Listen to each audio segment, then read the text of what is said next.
Welcome back, super fans. We have our first alliance. First, we had the live feed countdown, and as soon as they cut on, we're dropped right in the middle of the formation of an alliance. What's going on? Is this a joke? Did I miss something here? They don't even know each other's names yet, basically, but they have a name for an alliance, a named alliance, not just like a germination of an alliance. They have a name. They're putting their hands together, and the name they came up with, this came from Luke, one of the 5 members, is Phalanx 5. The Phalanx 5 is consisted of Luke, Reilly, Matt, Jared, and Kirsten. I believe this was Kirsten's idea to create this alliance.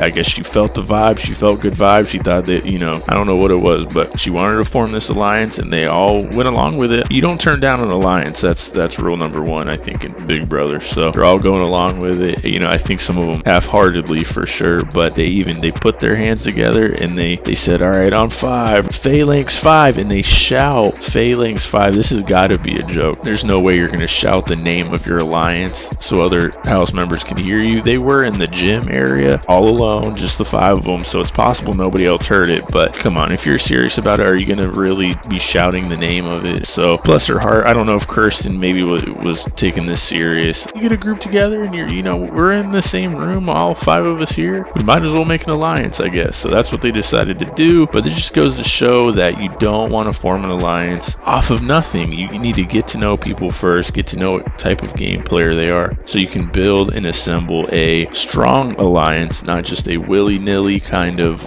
just based off initial vibes, So this one is no longer really together, and that's what happens if you don't build it on something sturdy. Yeah, it could have been a joke, but that's just an example of what can happen. We had Luke there, Reilly, Matt, Jared, and Kirsten, and a lot of people were concerned with Kirsten. Another reason why there's cracks in the Phalanx 5, because Jared had concerns about Kirsten and brought this to his mom, who's now in the house, the 17th house guest in season 25. Cirie from Survivor, a Survivor legend. She's never won, but she's gotten close and is known as a strategic mastermind. This leads us to our next alliance of the season already. 2 in the first night. Cirie is talking with her fellow older lady here, Felicia. They're quite the duo. I can see possible, not final 2, but if Jared wasn't in the house, Cirie's son, I could see a final 2 between Cirie and Felicia. They are getting along swell, and they're talking in the bathroom. Cirie especially is considering a final 4 core alliance with a +1 for each of the 4 members. If you remember the cookout, Tiffany's master plan is what Cirie is thinking about enacting here. So I would love to see a cookout 2.0. 4 ladies, actually. Cirie's core alliance would be Cirie, Felicia, Nicole, and Kirsten. And almost as if Felicia might be onto something, she suggests that they bring in Jared, Cirie's son. Cirie didn't even have to say it herself. So that'd be 5. So that'd make it 10 there. But the issue here is, remember now, Jared and Kirsten are 2 who are in both the Phalanx 5 and Cirie's core, if you will. Jared has concerns about Kirsten. He saw how she was acting in the Phalanx 5 and thought that was kind of too soon. She's doing a little bit too much too soon. Also, she didn't tell Cirie about the Phalanx 5, so if they're going to have a solid Cirie's core, Kirsten is not even giving that information to Cirie, so Jared is having second thoughts about Kirsten, so she is actually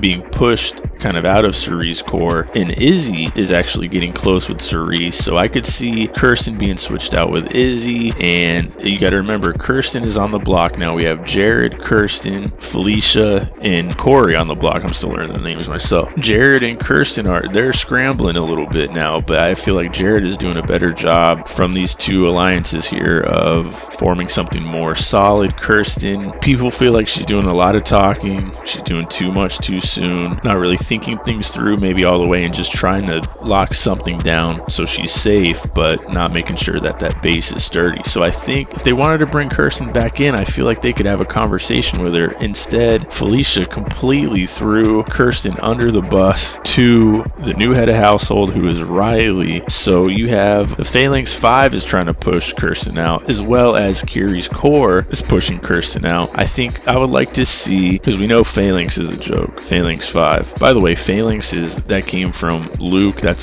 some kind of army term of some sort of like formation of armies. I don't know. Cirie's core seems more strategic. If they wanted to bring Kirsten back in, I feel like they could just have a conversation with her. If Felicia, instead of throwing her under the bus, because this could bite Felicia in the butt too. And if you want to have a solid series core, you don't need people that are throwing other people under the bus. Have a conversation with her, help her along, help guide her. She's maybe not as strategic as the other players, but still could be a great number. So I think she could use some coaching from Cirie, that's for sure. Cirie's been offering coaching to her son Jared. I see him falling into a lot of the same problems as Kirsten, maybe doing a little bit more talking to some people than he should. But really, Jared's in a decent position in the house right now, so whatever he's doing, it's working. But it's not seemingly working as well for Kirsten. Somebody's got to go on the block at this point. Reilly being head of household, she has used her head of household so far to form a, I think, 8-person alliance. Reilly's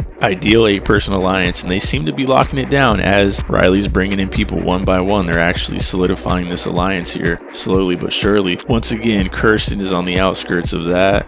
She's on the block. Felicia and Jared are on the block as well, but they're in this alliance. So we also have the power of veto. A replacement nom is anybody that is outside of that Reilly's 8-person alliance there. So it seems like the strongest alliance in the house right now, definitely the biggest, is this gray 8 forming around Reilly's head of household. The power will shift. Next week, things might look a lot different. We still have some people on the outskirts that might get subbed in. I don't know. We'll see. It'll be interesting to see what her position is in the house following her head of household reign when she loses power. But I think she's setting herself up right to make this head of household count. But until next time, like, comment, subscribe, share. More discussions coming soon. Let me know in the comments below what you guys think about all this.